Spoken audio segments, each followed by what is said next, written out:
Magandang hapon, Ryan. Ano ba yung kondisyon na kailangang maabot bago maibigay ang fuel subsidy? At pwede ba itong mangyari ngayong linggo? Magandang hapon, June.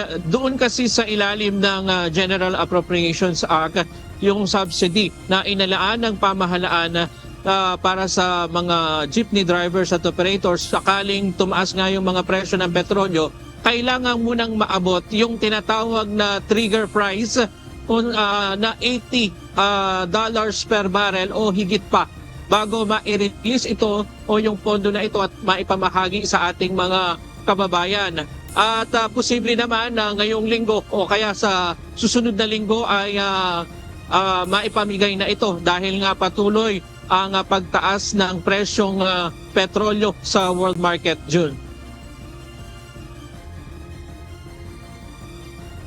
Pinaghahandaan na ng Department of Transportation ang pamamahagi ng tulong o fuel subsidy sa mga driver at operators ng mga public utility vehicles sa bansa.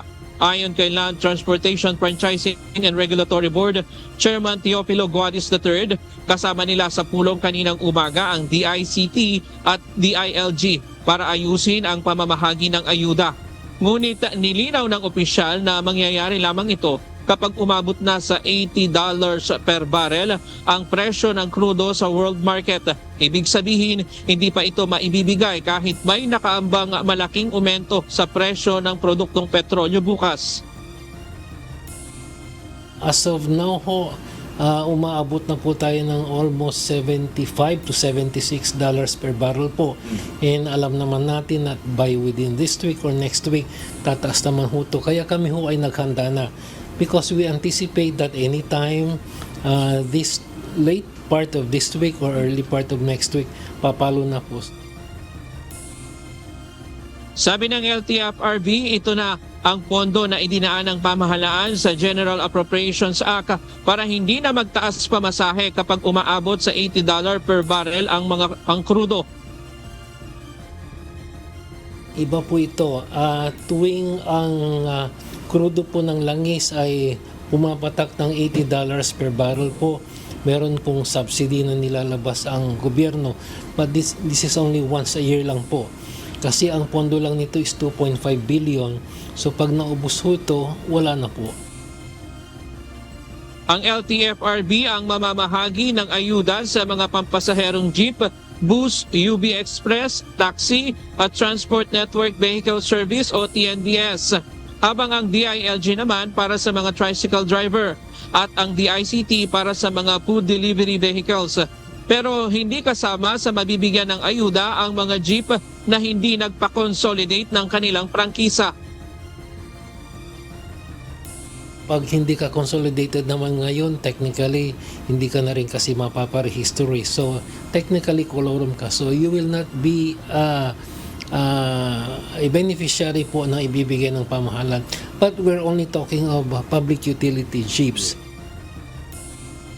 Panawagan naman ng transport group na Piston, suspindihin ang buwis sa produktong petrolyo upang lahat ay makinabang. Ang subsidy ay bagamat ng biglang tingin ay makakatulong, pero sa esensya nito ay mawawalan din ng saysay kung patuloy na pagtaas ng presyo ng petrolyo.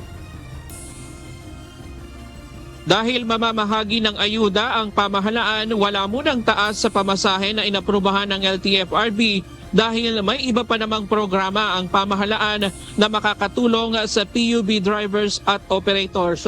At isa rin sa pinag-aaralan June ng LTFRB, yung libreng sakay sa EDSA bus carousel at posibleng gawin nila ito hindi lamang dito sa Metro Manila maging sa Davao at Cebu, pero nasa drawing board pa daw yan at isa sa mga option nila kung sakaling magtuloy-tuloy pa ang pagtaas ng presyo ng produktong petrolyo sa world market dahil nga sa nagpapatuloy na tensyon doon sa Middle East. At sa ngayon, June, na ilang mga gas station yung aming nadaanan at wala pang masyadong mga kababayan tayo na nagpapagasolina na dahil nga bukas ay inaasahan natin yung halos 5 piso o 5 pisong dagdag presyo dito sa produktong petrolyo.